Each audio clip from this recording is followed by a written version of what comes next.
Hi, everyone. Today we are going to finish the last part of our first week of Module 3 for natural disasters. We're going to continue with our text, Eruption, Volcanoes, and the Science of Saving Lives. For today, our learning target is going to be, I can describe how the author's use of imagery helps readers visualize the text. So when we're thinking about imagery, we're thinking about figurative language. And figurative language can include phrases and literary devices that add meaning to a text or add to a reader's enjoyment of it. So usually we think of figurative language when we're talking about poetry or when we're talking about fiction stories, but it can also be used in nonfiction stories. So our focus for today is going to be on sensory words and imagery. And sensory words and imagery are words that authors use to appeal to readers' senses and help them feel what a character feels. So these are going to be words that an author includes that helps us understand what's going on in the story in terms of what it sounds like in a location, what it feels like, what it tastes like, what it smells like, and what it sounds like.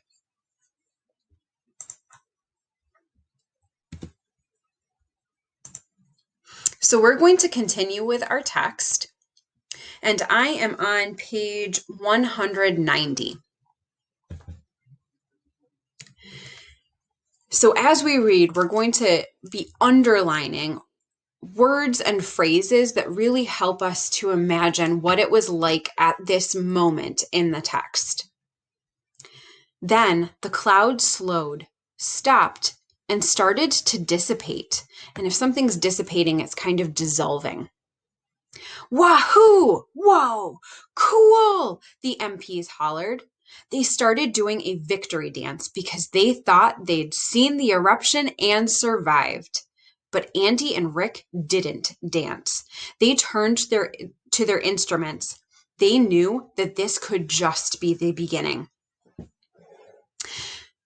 For the next few days, Pinatubo shot steam, rumbled, and kept scientists on edge.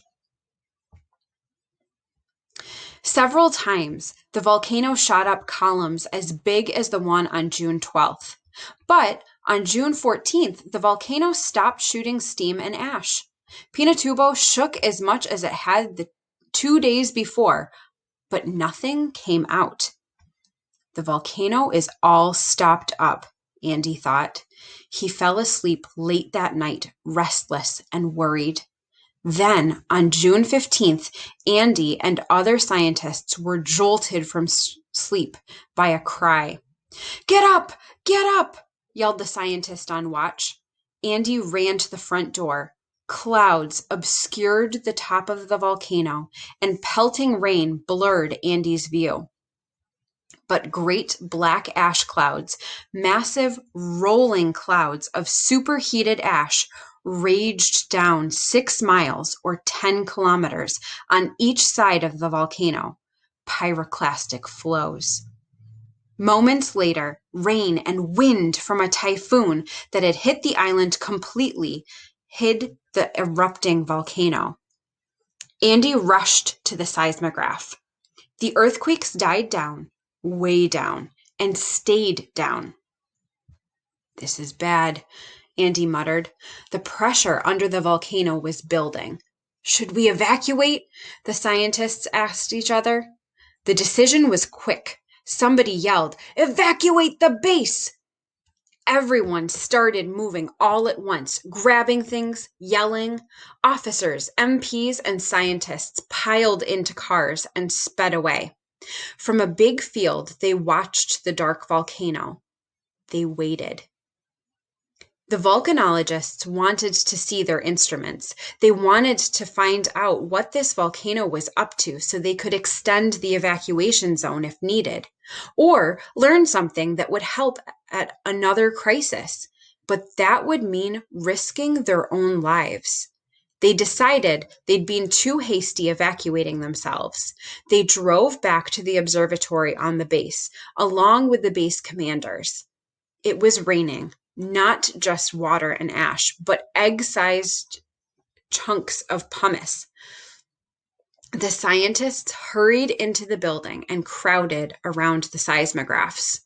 The earthquakes were so intense that the seismograph needles just banged from the top to the bottom of the drum.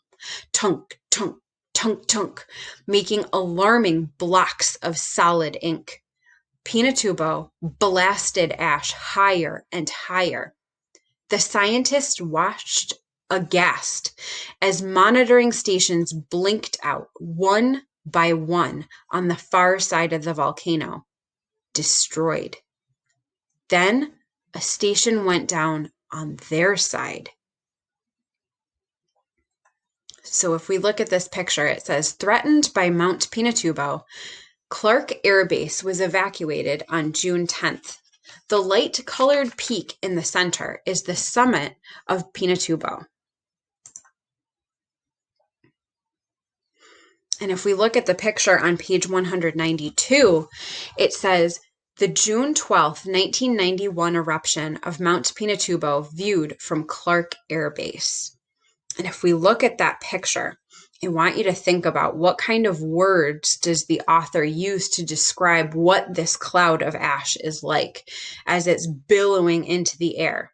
And if we think back to the picture on the previous page, what Mount Pinatubo normally looked like and what it looks like in this image, it's incredibly different. I had maybe 20 seconds to run to the back of the building. Maybe that would be enough protection. That was only 12 miles or 20 kilometers from where they were standing. Was a searing pyroclastic flow heading their way? Flows moved at up to 100 miles or 160 kilometers an hour. Did the scientists have only precious moments before they themselves fell victim to an erupting and raging, searing pyroclastic flows? This time, the scientists knew that they had no time to evacuate. They raced for the back of the building, the farthest they could get from the erupting monster. They waited, panting, sweating. Andy could stand it no longer. He went back to the front door.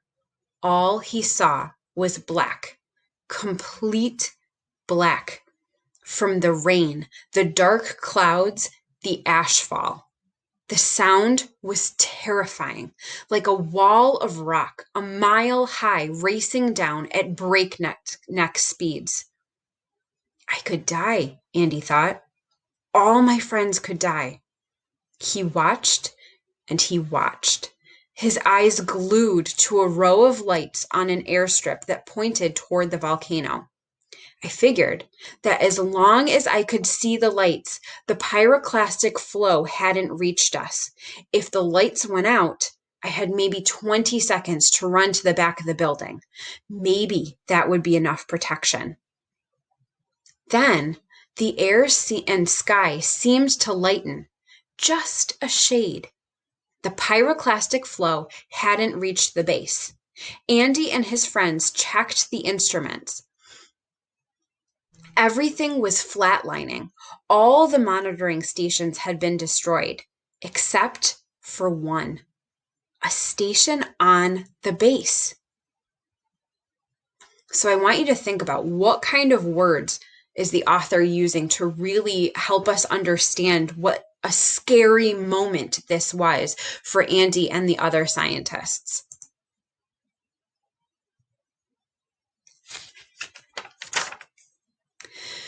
The volcanologists quickly grabbed what they could, piled into trucks, and tore off.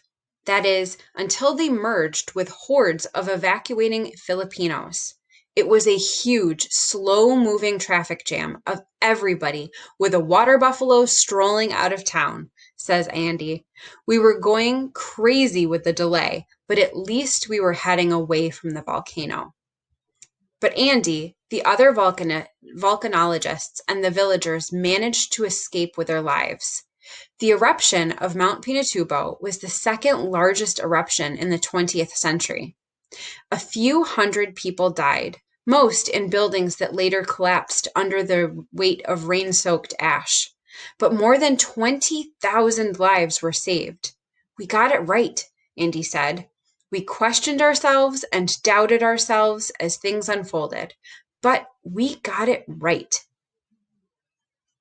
And if we look at this image, it says, the ash-covered news box on Clark Air Base tells the story of the headline. Mount Pinatubo showers Clark. So thinking back to the beginning of the story, when you were making predictions, were your predictions correct? Did you make a guess about what was going to happen with the volcano? Maybe you predicted that the scientists would not evacuate the Clark Air Base. Maybe you predicted that it would indeed erupt. So I want you to think about your predictions and confirm to yourself whether they were correct or not.